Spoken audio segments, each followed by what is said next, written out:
Saviez-vous que sur 5 étudiants de secondaire, 4 d'entre eux ne font pas assez d'exercice physique? Saviez-vous que chaque année, 117 milliards de dollars américains sont dépensés pour guérir des maladies, pour soigner les gens, dont la cause principale de la maladie est le manque d'exercice physique?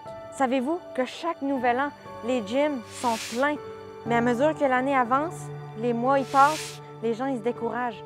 C'est dur de mettre en place des bonnes habitudes. C'est bien plus facile de se laisser aller, c'est plus dur de remonter la pente.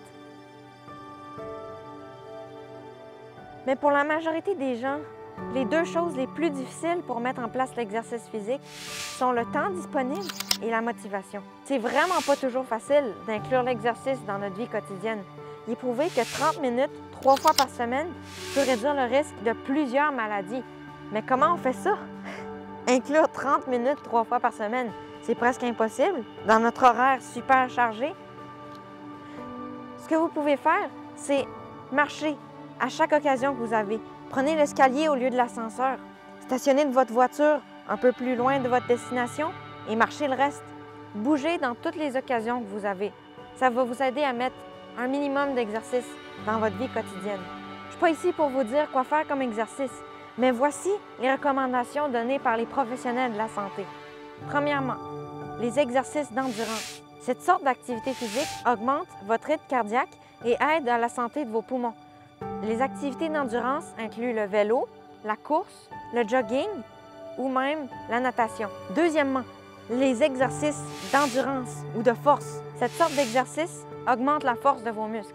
Des exemples incluent le soulèvement de poids ou l'utilisation d'une bande de résistance. La troisième sorte d'activité physique et la dernière, c'est les exercices d'équilibre. Cette sorte d'activité peut vous permettre d'avoir un meilleur équilibre et prévenir des chutes.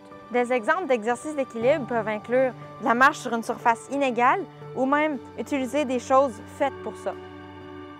Pour la majorité des gens, ça va être plus dur dans les 2 premières semaines qu'on commence à avoir des bonnes résolutions, à se mettre à bouger, mais avec le temps, ça va devenir plus facile.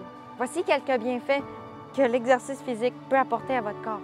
Premièrement, ça peut vous donner un meilleur sommeil et plus d'énergie. Ça semble contradictoire, mais c'est vrai. Ça peut aussi être un remède à l'anxiété et à la dépression. Ça peut vous rendre plus positif, vous accorder un esprit plus clair. Ça peut aussi vous rendre plus productif dans votre travail. Si on persévère dans les petites choses comme l'exercice physique, on va aussi le faire dans les grandes. Dans la vie, souvent, on obtient plus de l'endurance que du sprint. Ce que ça veut dire, c'est que même si on est motivé pour quelques instants, après, si on arrête, on n'a presque rien obtenu. Alors que si on persévère, on va avoir de grandes choses à la fin. Il en est de même avec notre relation avec Dieu, qui est étroitement liée avec notre santé physique et mentale. Il y a tellement de façons que vous pouvez mettre en place l'exercice physique. Vous ne regretterez pas de bouger. Allez-y. Rappelez-vous que si vous courez le marathon avec endurance, mais vous vous arrêtez, vous lâchez avant la ligne d'arrivée, vous n'allez jamais rien remporter. Vous n'aurez pas achevé. Persévérez jusqu'au bout. Commencez aujourd'hui et persévérez demain.